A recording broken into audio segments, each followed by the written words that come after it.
Desliga o quarto, por favor. Obrigada. Vamos. Calma, querido.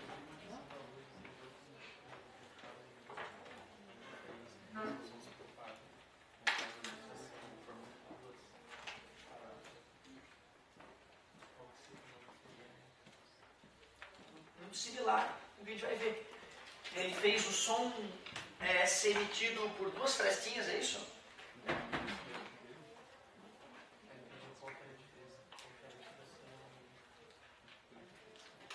Vamos ver. É bem disso que trata a experiência de Jung. Acho que a tua pergunta foi feita no momento exato. Porque é disso que trata esse estudo que nós vamos fazer agora. Uma coisa que sempre estimulou os estudiosos da física é a compreensão da luz, né? O próprio Newton entendia que a luz tinha um comportamento corpuscular, embora ele também tenha estudado ondas e conhecia bem o fenômeno, ele achava que a luz era feita de partículas. Ele até supunha que a luz andava mais rápida na água do que no ar. Tu vê o Newton, gênio, errou também. Normal. E teve coisas que ele estudou e descreveu em livros que o pessoal não se conforma, como ele não enxergou que era uma interferência. Porque se a luz sofre interferência, ela deve ser uma onda.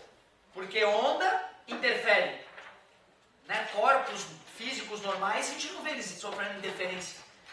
Então olha que interessante e o porquê que é tão importante para a física, a famosa experiência de Jung. A ideia da experiência de Jung é simples, olha só.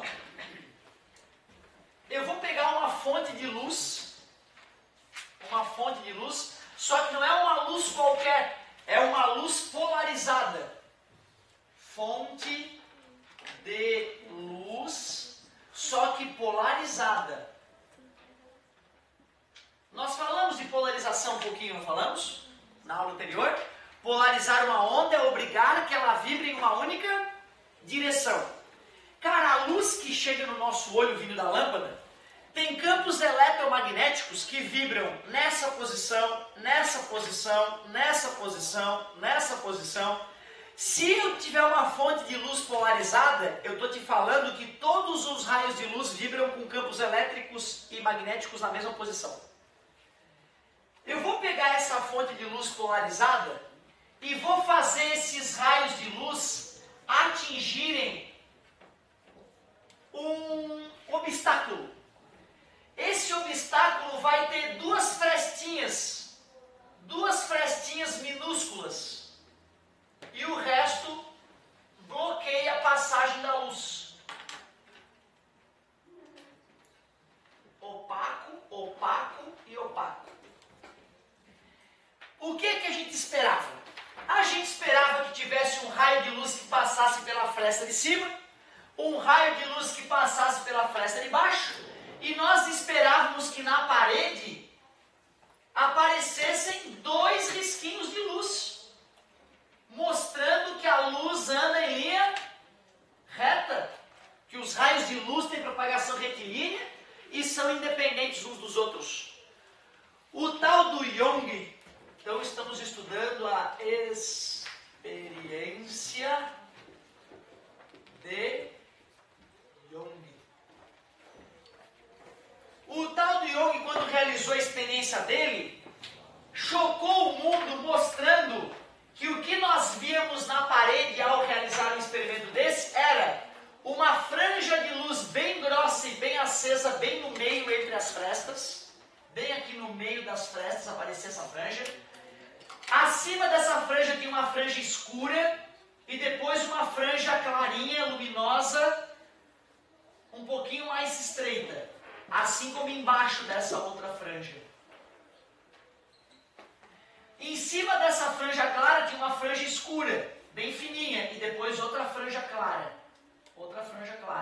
e assim por diante, mais uma franjinha e mais uma franjinha.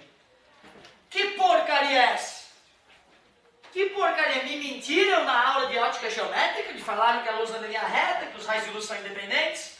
Como pode duas frestinhas está dando um monte de franjas luminosas.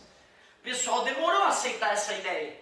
Só quando começaram a encarar a luz como uma onda, é que deu para entender esse fenômeno. Daria para montar uma equação toda bonita, permitindo que a gente calculasse a posição de cada franja. Essa franja do meio, o N dela é igual a zero. A gente chama ela de franja central, o N dela é igual a zero. Essa franja de cima luminosa e a franja de baixo tem N igual a 2. As franjas escuras ali no meio tem N igual a 1. E assim por diante. Aí fica uma fórmula bem bonitinha. Tem que ter o N, sacou? N par, interferência construtiva. O N ímpar, interferência. Então nós usaríamos aquela equaçãozinha anterior para montar uma equação bem bonitinha aí sobre o experimento de Young. Mas muito mais importante do que montar a equação que o vestibular não cobra, na grande imensa maioria dos casos, e quando cobra fornece a equação, o mais importante é tu entender por que isso aconteceu. Vamos pensar assim, essa luz pode ser encarada com campos eletromagnéticos se intercalando, né? Que eu poderia artisticamente representar como cristas e vales. Tudo bem para vocês? Quando esta onda atingiu o obstáculo, que fenômeno que vai ocorrer ao a onda atravessar os obstáculos? Ocorre que é a capacidade que a onda tem de contornar. Eu vou ter uma crista, eu vou ter um vale, eu vou ter uma crista, eu vou ter um vale emergindo desta fonte luminosa. Aquele furinho vai virar uma fonte luminosa. Concorda comigo? Desta outra fonte luminosa vai acontecer a mesma coisa. Vai ter crista ou vale, vai ter crista, vai ter vale, vai ter crista e assim por diante. O que ocorreria, por exemplo, nesse ponto central onde tem duas cristas se encontrando? Interferência construtiva. E luz com luz daria uma luz mais intensa ainda. Mas dá uma olhada no que está acontecendo aqui quando essa pontilhada se encontra com a linha cheia. Ou nesse ponto um pouquinho mais abaixo, onde a linha cheia se encontra com a pontilhada. Nesses pontos acima e abaixo dessa linha central, ocorrem interferências destrutivas. Mas de duas fontes idênticas. Duas fontes que têm o campo elétrico e o campo magnético altamente sincronizados. Se a interferência é destrutiva, ela é totalmente destrutiva. E explica por que com luz deu essa escuridão aqui em cima. Por que luz com luz deu essa escuridão ali embaixo. Então foi algo que mostrou o caráter ondulatório da luz. A experiência de Young mostrou, provou o caráter ondulatório da luz. Ah, entendi, professor. Então a luz é uma onda mesmo, está provado. Não é bem assim. Ela se comporta como onda, mas ela também se comporta como partícula. A luz, lembra, pode atingir uma molécula e arrancar um elétron dela. Como tu recebeu uma pedrada e perdeu uma parte do teu corpo. Sim, uma pedrada na orelha, arranca a tua orelha. Não é uma onda que geralmente faz isso, não é um corpo. Então tu vê, cara, a luz é uma coisa bizarra. E ela tem um comportamento dual. Ora ela se comporta, ora não. Em alguns fenômenos a gente consegue perceber o caráter ondulatório.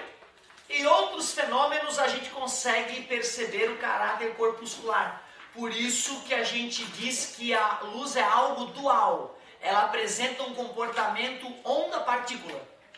Ela é as duas coisas ao mesmo tempo, uma coisa doentia.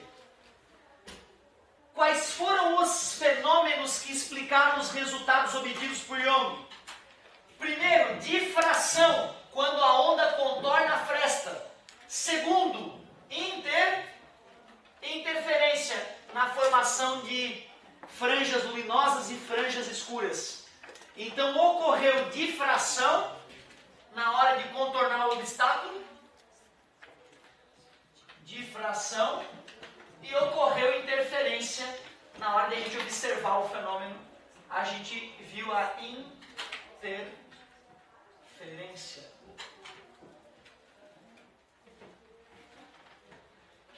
Beleza, experiência de Young. O que nós poderíamos fazer é analisar, né, quanto que a luz que passa pela fresta de baixo e quanto que a luz que passa pela fresta de cima tem que se deslocar até bater no deparo, né? Então a gente pode pegar essa distância aqui, chamar uma de x1, a outra de x2 e agir que nem a gente fez naquela parte anterior da aula. E aí, comparando com essa distância até onde está o anteparo, onde vai ocorrer a formação das franjas, poderíamos chamar essa distância de x, comparando essas distâncias a gente consegue uma equação para saber onde está cada franja clara e onde está cada franja escura.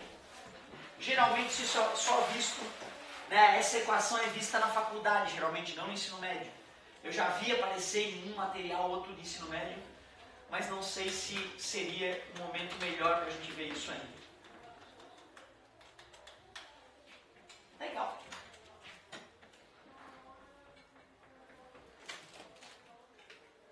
Galera, tu acredita que dá para fazer essa tua experiência aí na tua casa hoje? Não dá para acreditar, né? Hoje tem tantos equipamentos. Eu não sei, mas eu acredito que alguns de vocês devem ter um apontador de retroprojetor em casa, né? Custa R$1,99 no camelódromo, né? Tinha uma época que era febre aquilo, né? Então todo mundo tinha um daquele em casa. Eu tenho uma pilha daquela em casa. Se tu pegar uma porcaria daquela, aquele pequenininho, um chaveirinho, né? Tem umas pininhas pequenininhas lá, vermelhinho, tu aperta. Tem até que tira a pontinha, bota um coraçãozinho, ele vira um coraçãozinho vermelho na parede, aquela frescura. Tu bota uma pontinha normal, tu bota a pontinha normal mesmo, pra concentrar a luz num pontinho, né? Tu pega 2 fiozinhos de cabelo teu, cara. 2 fiozinhos de cabelo. Pega então aquele apontador de retroprojetor e pega 2 fiozinhos de cabelo e coloca um bem encostadinho no outro. Pega uma fita adesiva e cola um bem. Pega essa tua fita adesiva com os 2 fiozinhos de cabelo bem encostadinho no outro. Apaga a luz do teu quarto. Deixa bem próximo do teu apontador e liga e aponta para a parede. Deixa os dois de tal forma que tu possa afastar e aproximar um do outro. Certo? Podes apoiar na mesa, inclusive, para ter firmeza. Tu não vai te acreditar, cara. Dependendo da situação, tu vai ver lá a sombra dos 2 fios de cabelo, né? Certo? Mas na hora que tu achar a distância correta, tu vai ver uma franja lá. Tu vai ver uma região vermelha bem iluminada, outras franjinhas mais curtinhas do lado. Dá para fazer experiência de Young em casa, sem olhar vídeo na internet. Se olhar na internet, tu faz uma feira de ciência. Então, ó, projetor, apontador de projetor, 2 fios de cabelo. Por que vai ser possível o experimento? Porque o diâmetro do fio do cabelo vai ser relativamente próximo do comprimento de onda da luz vermelha usada. Certo? E aí tu vai conseguir fazer a luz contornar o teu fio de cabelo. Certo? E vai conseguir fazer esse experimentozinho em casa. Bem divertido. Quase não dá para acreditar como o resultado é bom. Show de bola! Experiência de Young. Mais um fenômeno importante aí. Cara, de ondulatória, eu acho que o ideal era a gente começar a migrar para acústica. Porque aí sim a acústica tem uma série de outros fenômenos que a gente pode continuar estudando.